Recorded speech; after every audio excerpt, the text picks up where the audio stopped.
Kebijakan moneter Bank Indonesia sendiri Anda melihat akan kira-kira pada periode kapan nih mulai bisa kemungkinan terjadi perubahan untuk BI 7-day reverse repo rate? Kalau saya duga ya sepanjang The Fed ya, tadi pertama The Fed, yang kedua ada dua uncertainty masalahnya untuk sulit memprediksi hal ini lumayan sulit sekarang ini ya. Karena ada dua hal. Yang pertama, bagaimana pandemi ini kita bisa kendalikan dulu ya. Ini kita juga masih belum tahu ya. Banyak mengatakan kita mungkin akan berubah dari pandemi menjadi endemi atau kata lain bersahabat terhadap pandemi. Tapi secara detail teknis itu gimana, kita nggak bisa bicara bersahabat. Apakah sarana kesehatan kita itu sudah mampu menangani? Jadi nanti bisa jadi misalnya katakanlah nanti COVID ini jadi semacam flu saja seperti yang kita ya banyak temuin sehari-hari. Ya memang bedanya mungkin lebih severe, tapi kapasitas rumah sakit atau vaskes kita memadai untuk menghandle kasus-kasus ya kalau terjadi kasus berat ya seperti itu. Jadi tidak sampai menimbulkan sesuatu yang dari sisi kesehatan berbahaya kepada yang spill over-nya kepada ekonomi seperti itu. Nah itu tanda tanya pertama. Tanda tanya kedua adalah bagaimana The Fed ya. Seperti itu kita melihat ya. Kalau saat ini The Fed ya kita untuk saat ini melihatnya banyak konsensus mengatakan tapering terjadi sepanjang sampai tahun depan seperti itu. Jadi mengurangi 120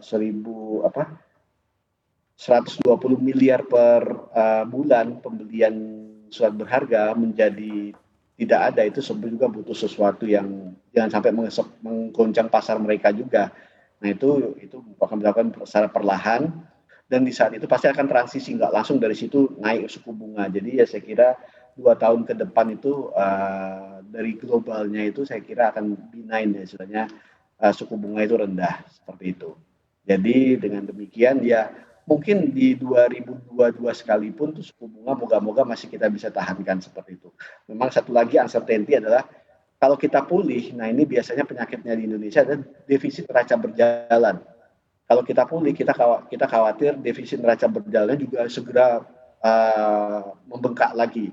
Nah ini yang menjadi pertanyaan, apakah kita masih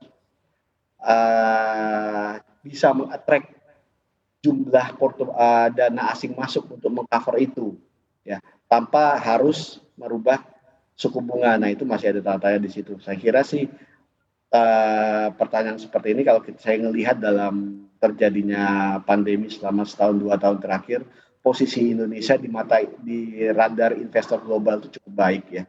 Jadi kita cukup dipercaya. Jadi ya selama itu kita bisa jaga ya mestinya BI rate ini masih bisa lah misalnya berada pada level saat ini, dibutuhkan karena untuk ekonomi. Untuk informasi lebih lengkap dan berita terkait, jangan lupa klik link di deskripsi. Install juga aplikasi CNBC Indonesia di App Store maupun di Play Store dan please subscribe ya guys.